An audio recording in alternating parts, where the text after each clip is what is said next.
Chief Executive of British Airways there. Well, Mick Rix is a National Officer for the GMB Union. He joins me live via webcam from Bridport in Dorset. You've been waiting some time. Apologies for that. Thank you. Nice to talk to you. Right, OK. What do you make of what Mr Cruz said? He said one thing that you've talked about, oh, well, jobs being exported on the IT side. He said redundancies are not at all to blame for this. Do you believe him? Well, I believe that Mr Cruz is a product of what some people have been telling him. I wouldn't expect a CEO to fully understand all the technical IT issues within a company. And BA's IT issues are extremely complicated.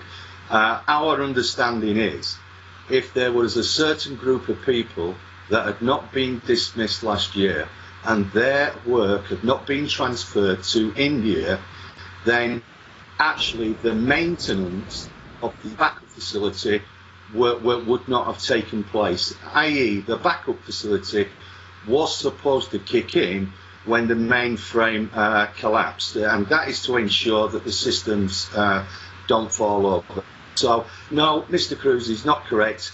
People were dismissed last year from BA's employment who were employed to maintain those facilities at that point. So I don't agree with Mr Cruz. But you can't be sure, can you, that the people in India might have been just as competent, but they might have been overwhelmed by a systems failure?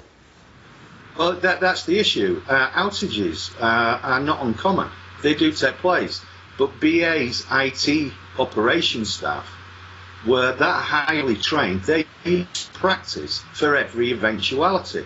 But since all these jobs have been lost through to dismissal, because the work has been outsourced to India, there is no trials, there is no proofings, there's no testing that is taking place.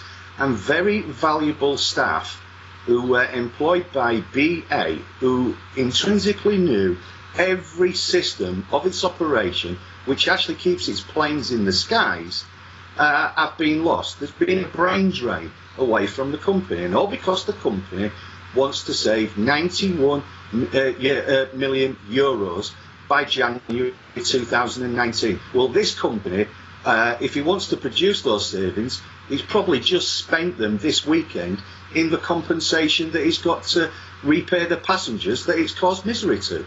There is a reality behind all this, isn't there, that the airline business is ferociously competitive, and BA, along with all other carriers, is having to do a lot of things that a few years ago they might not have contemplated doing. Well, you know, one can say that's reality, but actually BA made £2 billion last year. It made £1.5 billion the year before. This is a carrier that is making money, increasing passenger numbers.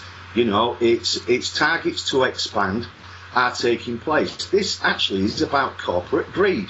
These orders to cut staff numbers and also other services in BA came from BA's owner, IAG. It was IAG that has ordered these cuts in numbers and these savings. And, you know, the savings that they projected that they were going to make, we told them at the time, there could be serious problems with the IT systems if you go ahead with these job cuts. However, the executive said, look, we're in charge of the business, it's up to us to run the airline, and if we fail, we take the consequences for it. Well, actually, they failed. Mick Rix from the GMB Union, thank you very much.